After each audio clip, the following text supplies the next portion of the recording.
Hi, it's Wyndham. How do we create meaningful change? We hear it all the time. Change is hard. Change is really difficult. We have lots of built-in, hardwired, blueprint-based resistance to change. Lots of reasons. That's not what this video is about. And one of the ways we make change more accessible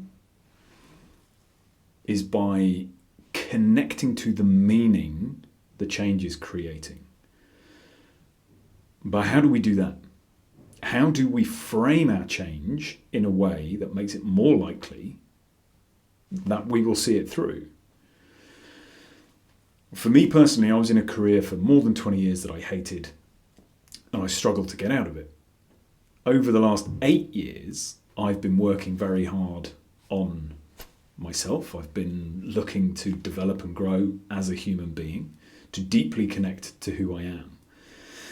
And I have arrived through reading, through other people's philosophies, approaches, on an approach that I think captures how we create meaningful change, how we start that process. And essentially, it comes down to, can't count, 6 essential elements for creating meaningful change. And they fall into 2 categories. We have 3 cornerstones and we have 3 ambitions that come together to make the 6 essential elements. So with the cornerstones, number 1, compassion. So much of our headspace is taken up with judgment. And in this instance, compassion specifically means the suspension in the first instance and over time the removal of judgment. Now, that fundamentally is focused inwards. Right? We can't control the world. We can't control what's out there. What we can start to do is investigate and look to add more control internally. So all the times your brain kicks in and judges you, when you have been unsuccessful in something and your judgment, self-judgment kicks in, compassion is about removing self-judgment. Cornerstone number 2 is curiosity. When we have our self-judgment, judgment stops thinking in all instances. So when we look out into the world, something happens, we pass judgment, we are no longer open to investigate the whys, the wherefores, the hows. So the second cornerstone is curiosity. Can we bring our curiosity to try to bridge to understanding why things are the way they are? We build on our compassion, we suspend judgment, we bring our curiosity and try to understand, well, why might this be the case? Third cornerstone is connection. We live in a world that is so disconnected. We are driven apart from other people, but we are also separated from ourselves.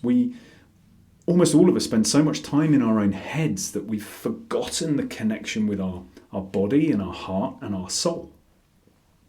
So when we suspend judgment and exercise compassion and we bring curiosity, we can start to get more connected with who we really are. And through that connection, we start to understand what we really want. So we have the 3 cornerstones: compassion, curiosity, and connection. That brings us to the 3 ambitions. And the first of our ambitions is awareness. Can I bring my awareness to what is? Most of us spend most of our time thinking our thoughts are what is. But our thoughts are full of assumptions and biases and experiences and all sorts of things that shape how we see the world.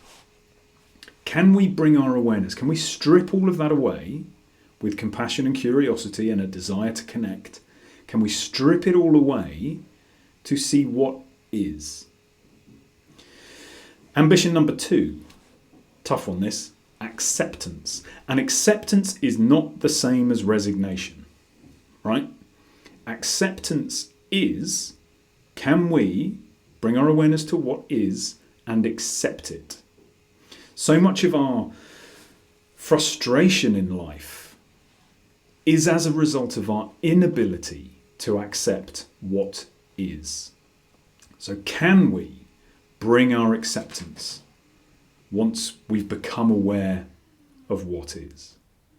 And as I say, it's not resignation. So once we have become aware and accepted it, we then come into the 6th of the 5 of those 6 elements, the 3rd ambition, which is action, intentional action.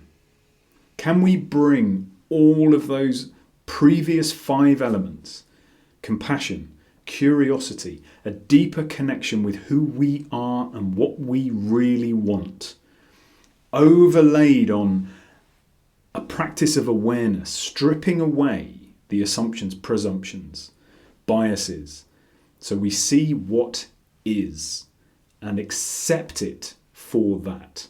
Once we have all of that in place, we can then formulate intentional actions that lead us to meaningful change. Meaningful change in itself is hard enough. Our resistance to it, as I said earlier, is born from this, oh my God, I can't afford to get this wrong. How do I ensure that the change I am going to struggle through, because it will be a struggle, is worth it? Well, let's look at those 6 elements, those 6 essential elements, the 3 cornerstones and the 3 ambitions. And when we bring all of those together, we can start to plot and plan and strategize the meaningful, intentional actions that will result in change that resonates more deeply with us. I leave you with that. I wish you a peaceful and joyful few days, and I will speak to you soon.